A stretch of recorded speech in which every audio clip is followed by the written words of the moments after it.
joined alongside Jack Armstrong and Kia Nurse. And Duke coming out of the gate, guys, as advertised. We knew that they were a powerhouse, but the question marks, of course, were around Cooper Flagg, dealing with that ailing ankle injury. Was he going to be okay for this tournament?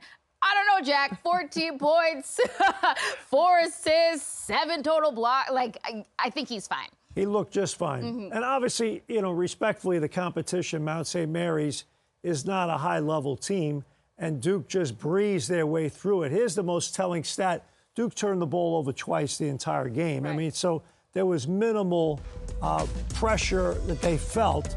But nonetheless, you still got to go out and play the game. And Kia, I just thought he played comfortable, relaxed, made all the plays that were in front of him.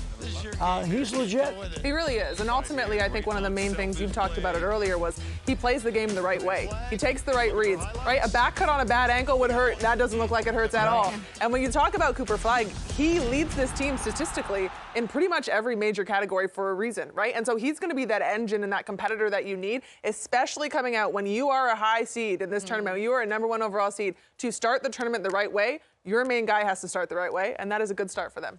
Well, you think about coaches and just the coaches that we've seen in the past for Duke. Winning is not enough. You got to win the right way. And one of the things that came up was the experience level and guys getting used to a tournament like this.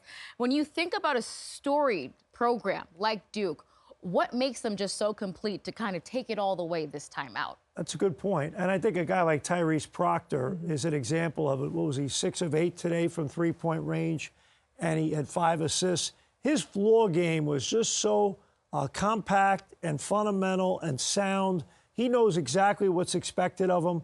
And so, you know, as good as Cooper Flagg is, he's only an 18-year-old freshman.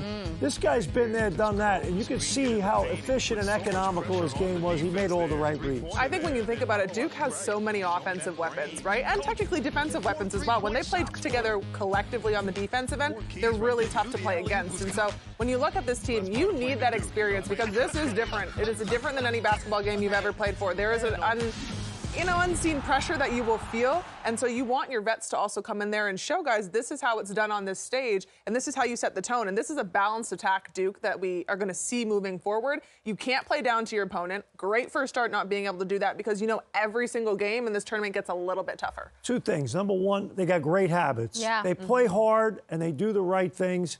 And number 2, they've already taken everyone's best punch to this point. Right. So they are very comfortable. I mean, you were on great teams at Connecticut, so you know what I'm talking about. Don't remind her.